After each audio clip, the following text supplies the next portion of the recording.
জয় নিতাই, জয় গৌর, জয় রাধেশ্যাম। নিতাই পরিবার চ্যানেলে সকলকে স্বাগত। সচ্চিদানন্দ স্বরূপ শ্রীকৃষ্ণের আতুল চরণে প্রণতি জ্ঞাপন করে আজকের ভিডিও শুরু করছি। আজকের ভিডিওর মূল আলোচনার বিষয় হলো কেন ধ্বংস হলো যদু বংশ। শ্রীকৃষ্ণের শেষ জীবনে সেই অভিশপ্ত কাহিনী পুরাণ গল্প থেকে আপনাদেরকে শোনাবো। চলুন জেনে নেওয়া যাক। আমরা শ্রীকৃষ্ণের লীলা ও মহিমা অনেক শুনেছি, কিন্তু তার জীবনের শেষ অধ্যায়টি ছিল অত্যন্ত বিষাদময় এবং রহস্যে ঘেরা। কেন স্বয়ং ভগবান হওয়া সত্ত্বেও তাকে তার নিজ বংশে ধ্বংস দেখতে হলো? মুষল প্রসবে কিভাবে দ্বারকা ছারখার হয়ে গেল? আজ আমি আপনাদের সামনে সেই করুণ ইতিহাস তুলে ধরার চেষ্টা করছি।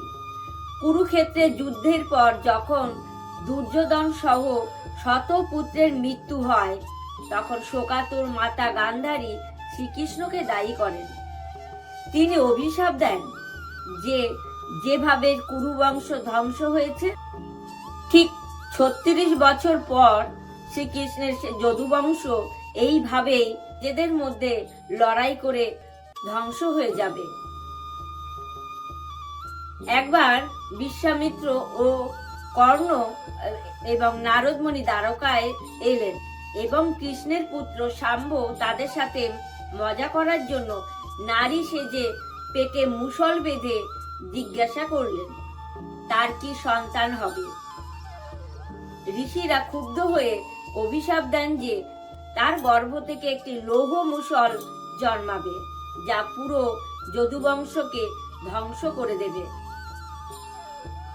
ঋষিদের অভিশাপ সত্যিই হলো এবং শাম্ব একটি লৌহ মুষল প্রসব করলেন। যদুবংশকে বাঁচাতে রাজা উগ্রসেন সেই মুষলটিকে গুঁড়ো করে সমুদ্রে ফেলে দেওয়ার আদেশ দেন, কিন্তু একটি লোহার ছোট টুকরো মাছ খেয়ে ফেলে এবং বাকি গুঁড়োগুলো সমুদ্রের তীরে এলাকা ঘাস হিসেবে জন্ম নেয়। 36 বছর পূর্ণ হওয়ার সময় দ্বারকায় নানা অশুভ লক্ষণ দেখা দিতে শুরু করলো। আকাশ থেকে উল্কাপাত, অসময়ে অন্ধকার এবং অদ্ভুত সব স্বপ্ন যদুবংশীয়দের মনে ভয়ের সৃষ্টি করে। শ্রীকৃষ্ণ বুঝতে পারেন যে গান্ধারীর অভিশাপ সফল হওয়ার সময় হয়ে এসেছে। যদুবংশীয়দের পাপ থেকে মুক্ত করতে শ্রীকৃষ্ণ তাদেরকে প্রভাস তীর্থে স্নান এবং দান ধ্যান করার পরামর্শ দেন। সমস্ত যদুবীররা সপরিবারে প্রভাস তীর্থে সমবেত হন, কিন্তু সেখানে মদ্যপানের ফলে তাদের হিতাহিত জ্ঞান লোপ পায়। মদ্যপ অবস্থায় তুচ্ছ কারণে সাত্যকী এবং কৃতবর্মার মধ্যে ঝগড়া শুরু হয়। ক্রমে তারা এক ভয়াবহ যুদ্ধে রূপ নেয়। তারা সমুদ্রের তীরে সেই এলাকা ঘাস তুলে নিয়ে একে অপরকে আঘাত করতে থাকে, যা তা বজ্রের মতো শক্তি মুষলে পরিণত হয়েছিল। চোখের সামনে পুরো বংশ ধ্বংস হয়ে গেল।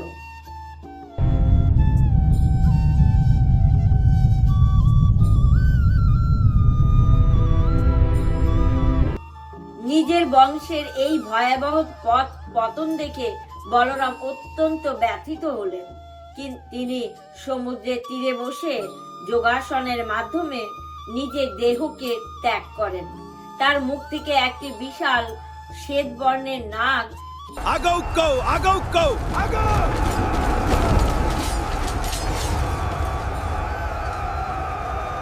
অর্থাৎ শেষ নাগ বেরিয়ে এসে সমুদ্রের অতলে চলে যায়। বলরামের দেহত্যাগের পর শ্রীকৃষ্ণ একাকী বনের গভীরে প্রবেশ করেন। তিনি একটি অশ্বত্থ গাছের নিচে যোগাসনে বসে ধ্যানে মগ্ন হলেন।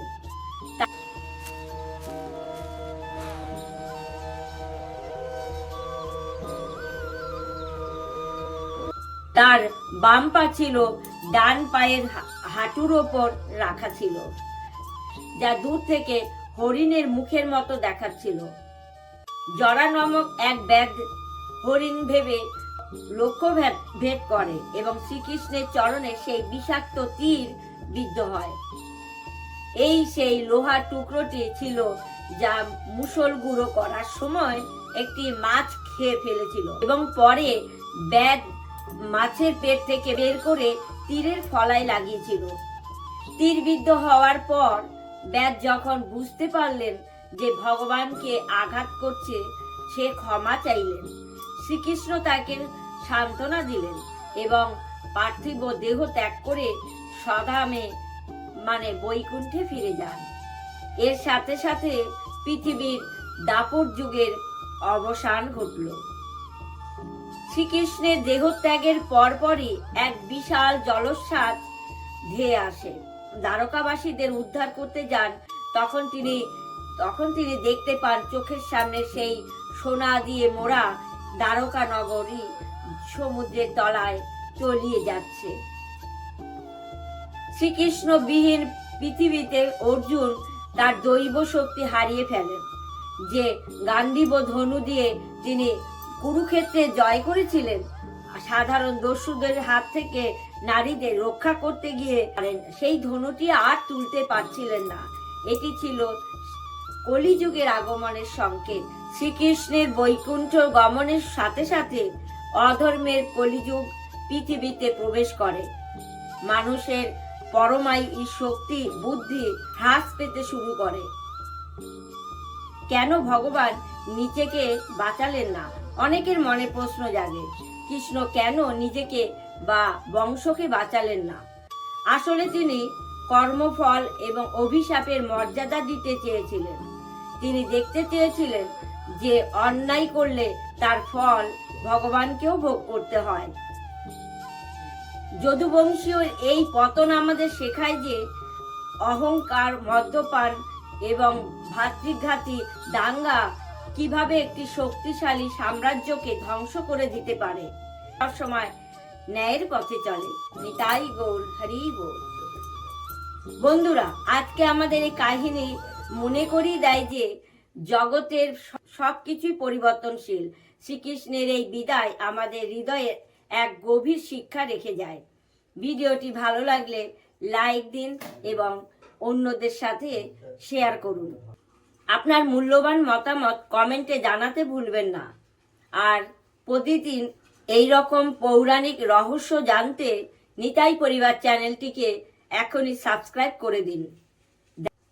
দেখা হবে আগামীকাল নতুন কোনো গল্পে। আপনারা সকলে ভালো থাকবেন, সুস্থ থাকবেন, সারাক্ষণ হরি নামে মগ্ন থাকবেন। ধন্যবাদ।